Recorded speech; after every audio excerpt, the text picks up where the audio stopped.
एक बड़ी पुरानी कहावत है, अतिशय रगड़ करे जो कोई, अनल प्रकट चंदन से होई। यही हाल हुआ है जापान के साथ। जापान अपने गुंडई वाले फॉर्म में वापस आ गया है। क्या 731 फिर से जिंदा हो गया है? 1000 मिसाइलें। जापान क्या करना चाहता है? जहाँ एक तरफ ये सब कुछ हो रहा है तो वहीं दूसरी तरफ क्या भारत अपनी नौसेना में शामिल कर रहा है हीलियोस हथियार, जिसे अमेरिका ने हाल ही में शामिल किया। आखिर क्या उथल पुथल मची हुई है, आइए जानते हैं इन खबरों को विस्तार से। ये चीनी लोग हैं ना, इनके सामने जब आप कहोगे यूनिट 731, इससे ये बहुत ज्यादा चिढ़ते हैं। जापान का ये यूनिट एक वक्त चीन में बहुत ज्यादा तबाही मचा चुका है। न्यानजिंग को कोई नहीं भूल सकता है, जिस तरीके से न्यानजिंग में नरसंहार हुआ था और जापान की सेना ने बुरी तरीके से चीनी सेना को न सिर्फ रौंदा था, बल्कि जो ये यूनिट 731 है ना, इसने चीनी लोगों को पकड़ पकड़ कर उस पर बायोकेमिकल के अपने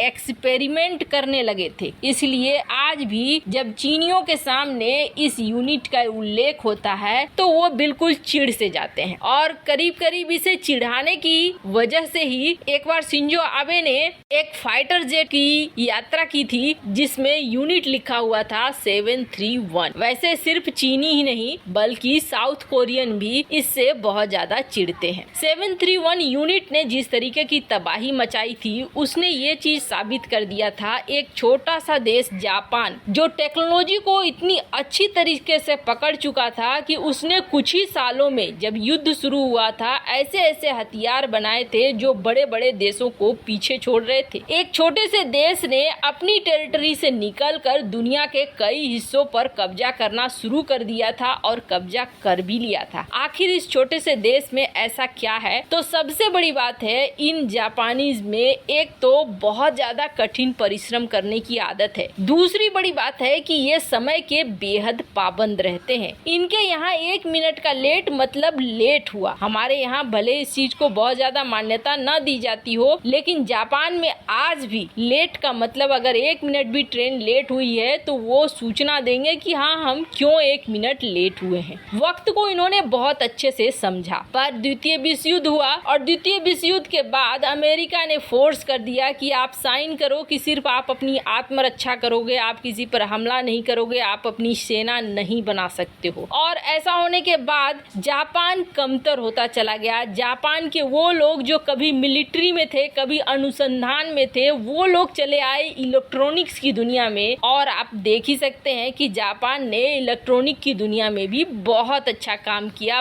अपने बिजनेस को बहुत अच्छा बढ़ाया। पर अब चीन ने एक बार फिर से फोर्स कर दिया है, जापान को दबाव में ला दिया है अपने वापस असली वाले रूप में आने के लिए। और इसकी शुरुआत हो भी चुकी है। अब इसकी शुरुआत किस तरीके से हुई है आप ये जानिए, और कैसे चीन बौखलाया है कि चीन के खतरों से निपटने के लिए जापान अब लंबी रेंज वाली क्रूज मिसाइलों को तैनात कर रहा है। और ये खबर जापान की मीडिया रिपोर्ट्स ही दे रही है कि ये मिसाइलें कहीं और नहीं बल्कि नैन्सी द्वीप में तैनात की जाएगी। अब स्क्रीन पर जरा देखिए आप कि नैन्सी द्वीप है कहाँ पे। ये जो इलाका देख रहे हैं आप, यहाँ पे तैनाती की बात चल रही है। और यहाँ पे तैनाती करने का एक खास वजह है। और खास वजह क्या है कि जापान का दुश्मन नॉर्थ कोरिया भी है और जापान का दुश्मन चाइना भी है। ये संभव है कि जब युद्ध हो तो चाइना भी हमला करेगा जापान के ऊपर और नॉर्थ कोरिया भी हमला करेगा। इस रीजन से जापान नॉर्थ कोरिया के ऊपर भी हमला कर सकता है और चाइना के ऊपर भी हमला कर सकता है। 100 किलोमीटर तक की रेंज वाली ये 1000 मिसाइलों की तैनाती की जा रही है। अब आप सोचेंगे 100 किलोमीटर से क्या होने जाने को है, तो बहुत कुछ हो जाने को है। ऐसा इसलिए क्योंकि ये जो इलाका देख रहे हैं आप, यही इलाका है चीन की जान। अगर इस पे हमला होता है ताइवान की तरफ से, जापान की तरफ से, अगर फिलीपींस की तरफ से भी हो जाता है तो फिर आप समझ लीजिए कि ये इलाका हो जाएगा बर्बाद। और ये इलाका बर्बाद होने का मतलब है कि चीन पूरी तरीके से तबाह। और इन मिसाइलों को जहाजों विमानों के जरिए लॉन्च किया जा सकता है।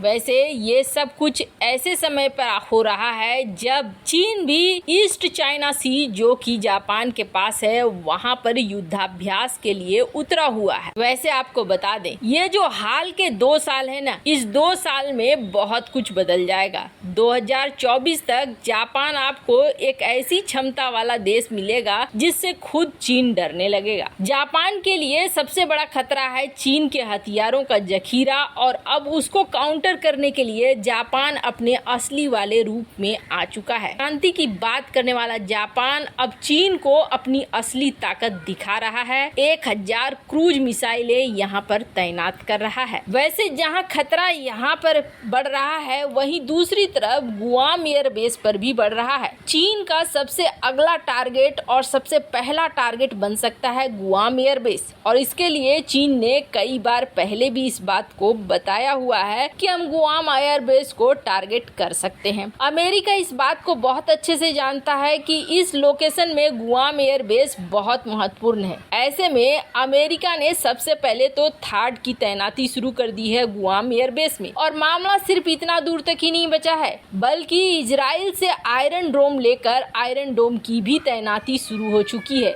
यानी अपने हथियारों की, अपने डिफेंस सिस्टम की, अपने क्षेत्र की पूरी सुरक्षा के लिए गुआम एयरबेस में तैयारी कर रहा है। लेकिन ये तो वो चीजें हैं तो बड़ी बड़ी मिसाइलों से गुआम एयरबेस को रोकेंगी, लेकिन उन छोटी चीजों का क्या, जिसमें छोटी रेंज की मिसाइलें भी हैं, जिसमें छोटे रेंज के ड्रोन भी हैं, उनको कैसे हैंडल किया जाएगा। हाल ही में देखने को मिला कि यूक्रेन ने रूस के S-400 की तैनाती के बावजूद उड़ा दिया था रूसी बेस में खड़े हेलीकॉप्टर्स को, और ऐसा करने के लिए यूक्रेन ने बिल्कुल निचली सतह से उड़ने वाले हेलीकॉप्टर का इस्तेमाल किया था, जो चुपचाप अपने कारनामे को करके वापस आ गए थे। ऐसे में इस युद्ध ने दुनिया को एक संकेत दिया कि दुनिया को इस बारे में सोचना चाहिए कैसे ये उस सिचुएशन को हैंडल करेंगे जहां पर छोटे छोटे ऑब्जेक्ट्स ड्रोन की तरह या और किसी लो रेंज की मिसाइलें आती हैं और हमला करके चली जाती हैं। ऐसे में अमेरिका ने अपने